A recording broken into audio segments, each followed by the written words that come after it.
खुलुमबाय बड'लेण्ड खौरांनि गासैबो नायगिरि नोंथांमोनखौ जोंनि बड'लेण्ड खौरांनि स्टुडिय'आव जोङो गिबियावनो बरायग्रोनानै लाबाय। दिनै जोंनि बड'लेण्ड खौरांनि स्टुडिय'आव जों जोंनि बर'नि गेजेराव थानाय खायसे सोलोंथायारि जेंना बे जेंनाखौ सावरायनो थाखाय जोंनि बड'लेण्ड खौरांनि स्टुडिय'आव सासे जोंनि बर'नि जाखांफुनाय सासे लाइमोन बिथांखौ जों लिंनानै लाबोदों। बिथांखौ जों गिबियावनो सिनायथि होनो नागिरदों। बिथाङानो जाहैबाय मिस्टार मुकेश बर'। बिथाङा टेलेन्ट्स एकाडेमि मसलपुराव बिथाङा इक'नमिक्स साबजेक्ट टिचार महरै खामानि मावगासिनो दङ। तो बिथांखौ जोङो गिबियावनो जोंनि बड'लेण्ड खौरांनि स्टुडिय'आव बरायग्रोनानै लाबाय। खुलुमबाय बड'लेण्ड खौरां नायगिरि साफ्रोमनिसिमबो गिबियावनो आं साबायखर बावग्रोबाय। जों नोंथांनिफ्राय जों गोबां खोथा मोनथिनानै लानो नागिरगोन, नाथाय गिबियावनो जों मोनथिग्रोना लानो नागिरदों जे बेखिनियावनो जोङो मोनसे जेंनानि बागै जों सावरायनो नागिरदों। बे जेंनायानो जाबाय जोंनिया टेट एग्जामनि जेंना। गोबां टेट एग्जाम जोंना जालांबाय।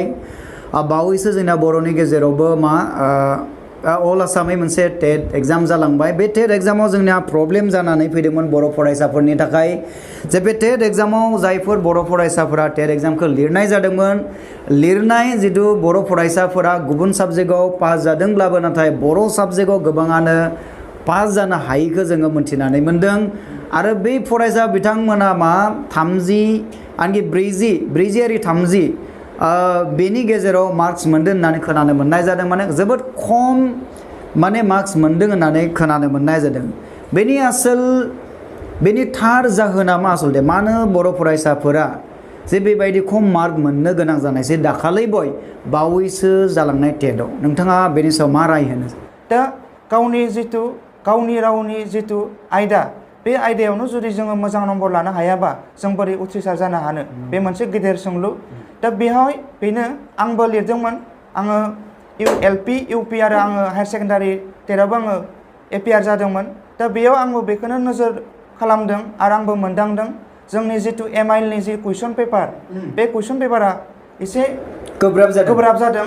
आरो जायखौ जोङो रुजुना नायोब्ला जोङो जायफोरा नेट आनजादाव एपियार जायो, नेटनि थाखाय एप्लाइ खालामो बा कलेज लेभेलनि थाखाय आनजादफोरनि थाखाय एप्लाइ खालामो, बेबायदि स्टेन्डार्डनिसो जादों बे कुइसना जादों। बे कुइसना थामहिनबा थाखो जि स्टेन्डार्डनि जानो नांगौबा हायार सेकेन्डारि लेभेलनि जानो नांगौमोन आरो ना जायाखै बांसिन कुइसनानो, जायनि थाखाय जोङो बर' MIL आयदायाव मोजां नम्बर लानो हायैनि खारनाव बे जिथु कुइसन जिथु पेटार्ना जिथु हाई सेकेन्डारि लेभेलनि जायाखै होनना नोंथाङा बुंबाय, बे कलेज लेभेलनि बा जोंहाय PG लेभेलनि जादों होननानै नोंथाङा जिथु बुंबाय, अब्ला बे आसलते सोंथि जाय बानायगिरि जाय सेटिं खालामो बिथांमोननि गोरोन्थिनि थाखाय जादों नामा होनना नोंथाङा मा सानो नामा?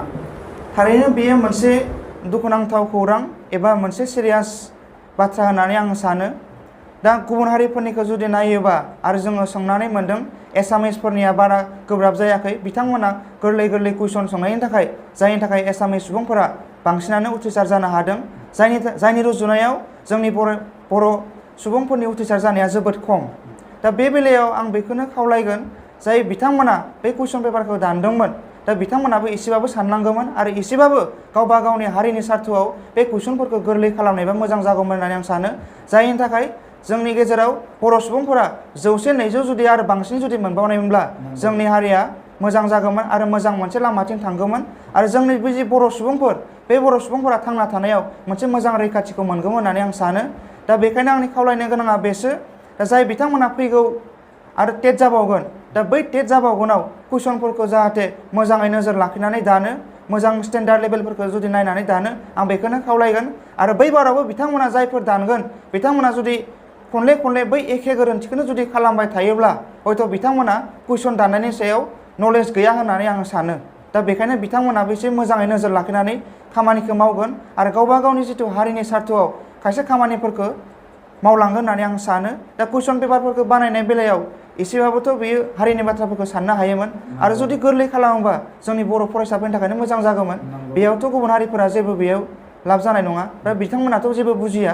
दा गावनि हारिनि जिथु कुइसन पेपार बेखौ जुदि एसे मोजाङै खालामनायबा हयथ' जोंनि फरायसाफोरा बांसिन उथ्रिसार जाबावनो हागौमोन। नोंथाङा बेखिनियाव बेबायदि मोनसे खोथा बुंगोन नामा जे कुइसन जाय सेटिं खालामदोंमोन बेनि माबाफोर क्लु मोनदों नामा, माबाफोर इसारा मोनदों नामा जे सोर दानदोंमोन आसलते बेनि माबाफोर इसारा मोनदों नामा नोंथाङा? दा इसारा मोननाय मोनैखौ दा जोङो थोंजोङै जोङो डाइरेक्टलि जोङो नुनो मोनाखै जाय दानदों नाथाय जों खोनानो मोन्दों खौरां बिजोंफोरनिफ्राय आरो माखासे ससियेल मिडियानिफ्राय माखासे खौरां बिजोंनि गेजेरजों जोङो खोनानो मोन्दों बा जोङो नुनो मोन्दों दा जायफोर बर' एम.आइ.एल आयदानि कुइसन पेपारखौ सेटिंस खालामदोंमोन बिथांमोना गुवाहाटि इउनिभार्सिटिनि बड' डिपार्टमेन्टनि लेक्सारार बा प्रफेसर बिथांमोना खालामदोंमोन होननानै जोङो खोनानो मोन्दों दा बेहाय जुदि बिथांमोना जुदि खालाममारदोंमोनबा बेयो जोंनि गोरोन्थि जालांबाय दा बेयाव बिथांमोना एसेबाबो गोरोन्थि खालामलांबाय होननानै आं सानो मानो होनना बुङोब्ला जोंनि जेसेबां जों फरायसाफोरा उथ्रिसारनायनि जि थांखि दंमोन बै थांखिया बै एम.आइ.एल आयदानि थाखायनो फेलें जालांदों होननानै दिनै अब्ला मुकेश बर' बिथाङा दानि बैसो जाय खोथाखौ बुंबाय बे खोथाया गुवाहाटी इउनिभार्सिटिनि बड' डिपार्टमेन्टसिम मोनहैगोन होननानै जों आसा खालामो आरो गुवाहाटी इउनिभार्सिटिनि बड' मिडियाम डिपार्टमेन्टनि प्रफेसर बिथांमोना सोंथि बिलाइखौ दाननायनि जिथु बिबानखौ लादोंमोन बिथांमोना इयुनाव जुदि सोंथि दानबोयोब्ला बे माने बिथां मुकेश बर' बिथाङा जिथु बोसोन होनाय बा खावलायनाय बेखौ लाखिगोन होननानै जों मिजिंथियो। नोंथाङा नायगासिनो दङ बड'लेण्ड खौरां सुंद' कमार्शियेल ब्रेकनि उनाव फैफिनगोन नोंथांमोननि सेराव।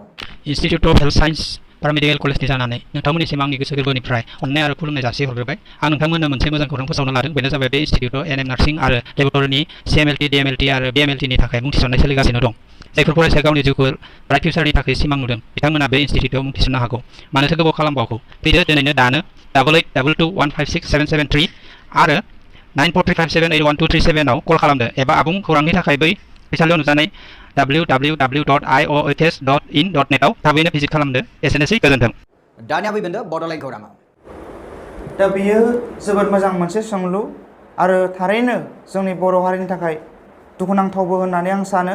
गोबाव समनि उनाव जों दाखालि बावै 2019 मायथाइयाव हायार सेकेन्डारि जोङो टेट होनो मोन्दोंमोन आरो बेनि आगोलावनो एलिमेन्टारि सेक्सननि टेटआबो जादोंमोन LP आरो UP। दा बे बेलायाव जोङो नायनो थाङोब्ला जोंनि बर' फरायसाफोरा बा जोंनि बर' सुबुंफोरा गोबाङानो उथ्रिसार जानो हायाखै। दा बे उथ्रिसार जानो हायैनि आन्दोआवनो दङ जोंनि जिथु बिमा राव आयदा थामहिनबा एम.आइ.एल दा बेयावनो गोबां जोंनि बर' सुबुंफोरा बा गोबां बिजाथिफोरा मोजां नम्बर लानो हायाखै। एसे आगोलाव नोंथाङा जि मख'लांबाय 30 आरो 40नि बारा नम्बर लाखिनो हायाखै होननाय बाथ्राया बेबो सैथो। नोंथाङा नायगासिनो दङ बड'लेण्ड खौरां सुंद' कमार्शियेल ब्रेकनि उनाव फैफिनगोन नोंथांमोननि सेराव। इन्स्टिट्युट अफ हेल्थ साइन्स पारामेडिकेल कलेजनि जानानै नोंथांमोननिसिम आंनि गोसो गोरबोनिफ्राय अननाय आरो खुलुमनाय जासिहरग्रोबाय। आं नोंथांमोननो मोनसे मोजां खौरां फोसावनो लादों बेनो जाबाय बे इन्स्टिट्युटआव एनएम नार्सिं आरो लेबरेटरिनि CMLT DMLT आरो BMLTनि थाखाय मुं थिसननाय सोलिगासिनो दं। जायफोर फरायसाया गावनि जिउखौ ब्राइट फिउचारनि थाखाय सिमां नुदों बिथांमोना बे इन्स्टिट्युटआव मुं थिसननो हागौ। मानोथो गोबाव खालामबावगौ फैदो दिनैनो दानो 8822156773 आरो 9435781237 आव कल खालामदो एबा आबुं खौरांनि थाखाय बै फैसालियाव नुजानाय www.iohs.in.net आव थाबैनो भिजिट खालामदो। एसेनोसै गोजोन्थों। दानिया फैफिनदो बड'लेण्ड खौराङाव।